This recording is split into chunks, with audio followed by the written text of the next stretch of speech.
What's up guys, in this video I'm going to teach you exactly how to build backlinks with the Skyscraper technique, and with this technique you'll be able to learn free high quality backlinks. They're actually going to increase your website's rankings and help you gain more traffic with SEO. So if you want better results with SEO and a tried and tested way to get high quality links to your site, then make sure you keep watching. So what is the Skyscraper technique? Well, this is essentially a way of building backlinks to your website with cold email outreach, and it works in 4 separate steps, which I'm going to run through in more detail in this video. But essentially the 4 separate steps are: number 1, to do competitor analysis and look at how your competitors are getting backlinks to the site. And then step number 2 is prospecting.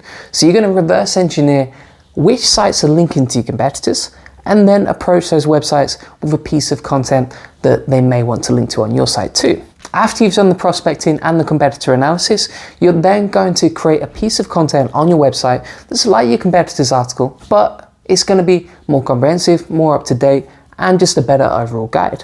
And then step number 4 is the outreach. So you're going to reach out to everyone who you prospected earlier via cold email and say something like, hey, I noticed you linked to my competitor, maybe you want to link to us too, here's the reasons why. So now I'm going to run through each of these stages in more detail and teach you exactly how you can start using the Skyscraper technique to attract more high quality backlinks to your website for free. So the Skyscraper technique is really about reverse engineering how your competitors are getting backlinks and then producing a similar piece of content that can get links to your site too. So that brings me on to stage 1, which is the analysis. Okay, so essentially you want to look at all of your competitors, see how are they getting backlinks, which pieces of content are attracting the most backlinks, and then how can you produce a similar piece of content that's better than your competitors and therefore likely to attract more links. And you can do this by going onto Ahrefs, clicking Content Explorer, and then exploring all of the topics relevant to your industry that you could potentially write about as well. And here you want to filter out the topics that are attracting the most links, because when you do that, you have a tried and tested way of finding what's already working for your competitors and then how you can produce a similar piece of content. Now, when I do this research, I actually create what's called a content calendar, and this breaks down the topics I could potentially write about, the number of prospects, so potential websites I could get a link from for each topic, and then I'll also break down which websites I'm competing against to get backlinks to my site. And when you do this analysis, it's really going to help you and give you a kickstart in terms of understanding the best pieces of content that's going to attract the most links. Because what most people do is they go out there and they just write about anything and they expect links to come in. And sadly, 6 months or 12 months later, they realize their content isn't getting backlinks and it's not suitable for link building. So therefore, you want to start by reverse engineering the process first, doing the research up front, and when you do this, you're going to have a much more effective way of attracting links to your site with content. Next, it's time to start prospecting this. So this is stage 2 of the process.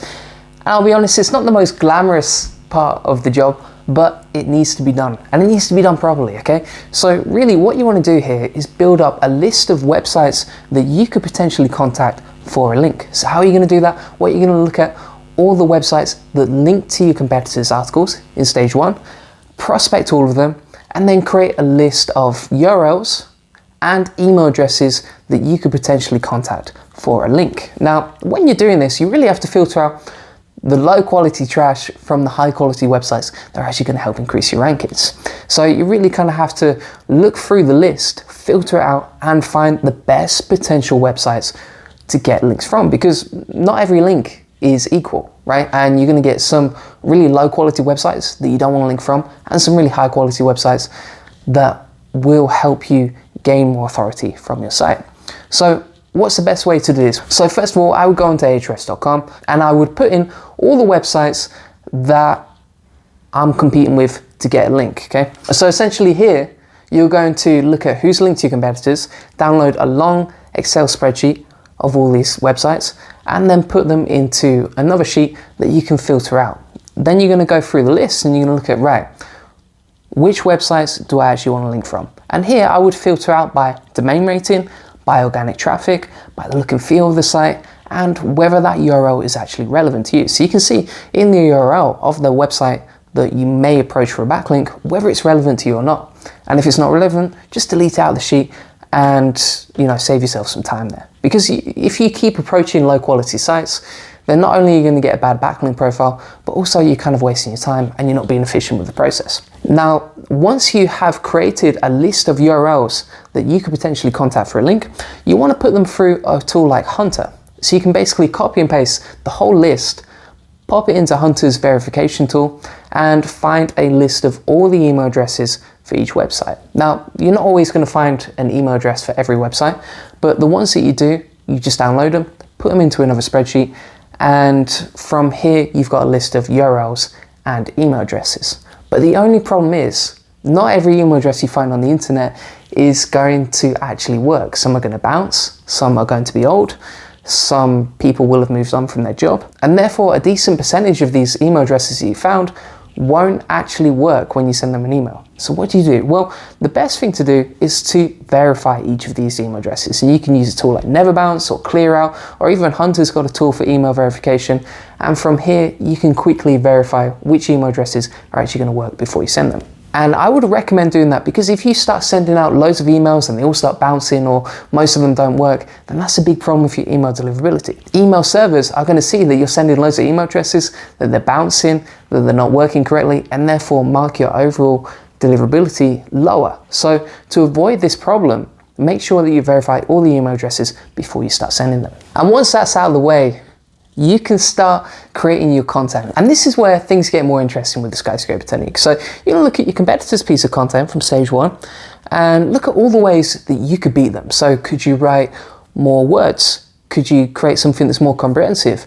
Could you improve the design of your content versus your competitors? Maybe you want to add some pictures and videos. Also, make sure you don't have any pop-ups or affiliate links or links to sales products or pages on this particular piece of content, because if webmasters see that and they see that you're promoting something on your Skyscraper content, they're less likely to link to you, because if they see that you're making money from your content, chances are they're not going to link to you unless you pay them, simply because they don't like linking to commercial content. So when you're creating this content, you basically want it to be the best it can possibly be. Don't take any shortcuts here. Make sure that your content is well written, there's no grammatical mistakes, that the content itself is very interesting. And when you do this, you're much more likely to have more success with the Skyscraper technique, because essentially what you're going to be doing in the next stage is pitching webmasters and asking them to link to your content. And if your content's no good, chances are most of the time they're going to say no. And so we come on to the final stage of the Skyscraper technique, which is the cold email outreach. So you've prospected your competitors, you've got a list of websites you could contact, you've also created your content, and now it's finally time to pitch your content and start getting links to your site. And this is where things get really interesting, because if you've followed each stage of this process and you've done it correctly, then you're going to see links starting to come in. So how do you set this campaign up? Well, usually what I do is I write a piece of email copy that looks something like this. Then I send one follow-up 7 days later and another follow-up after that 7 days later again. Why? Because most webmasters won't reply to your first email. Chances are they're going to miss your email, they're going to be busy, or they just don't have time to read it, and therefore you need to send 2 or 3 follow-ups before you get any response. Now, when you're writing the copy, you really want to make sure that it's short, concise, easy to read, engaging, and actually compelling for the webmaster to link to you. So usually what I'll do is I'll say, hey, if you link to me, maybe I could promote you on social media or offer you a link back from another partner site, or even maybe I could promote you on my next email newsletter. Try and make it win-win for you and the webmaster so that they're more likely to link to you. Now, when it comes to actually sending the email addresses, make sure you send your emails from a separate URL to your main domain, because if you're sending hundreds of cold emails from your main domain, then that could hurt your overall email deliverability. You may look like a spammer, especially if you're doing this long term. So try and send your emails from a separate URL. For example, if your URL is example.com, you could send your email from example.info or example.io. And when you do this, you're going to protect your main URL from any email deliverability problems in the future. And then also, what you can do is either send the emails manually, which, if you're only sending 50 to 100 emails, that's not a problem. Or if you're sending hundreds of emails, you can actually automate the process by using tools like lemlist.com or MailChimp. And when you do this, you can pretty much scale your email campaign, scale your Skyscraper technique, and make sure that you're getting more links at scale. Now, one thing I will say when it comes to the skyscraper technique is that when you start pitching websites, chances are you're going to get a lot of no's. You're going to get a lot of rejections. Don't let that put you off, okay? I've actually created a video on how I got thousands of rejections from other webmasters when I was trying to pitch my content, because essentially this is like an iterative process. And every time you run a skyscraper campaign, you're going to learn ways to improve your campaign, how to get better results, how to increase the number of links you get to your pages. So essentially, don't be put off if your first campaign doesn't perform that well. Every time you run this campaign, it's like anything, you're going to get better with practice. So thanks for watching, guys. I hope you enjoyed this video. If you did, please smash a thumbs up on it. And by the way, I do run a link building agency. So if you're interested in getting more high quality links to your website and increasing your rankings with SEO, then make sure you get in touch. And that's via juliangoldie.com. So I'll leave the link in the description. And if you're interested in more link building, then feel free to get in touch or book in a call and I'll be happy to help. All right, thanks for watching.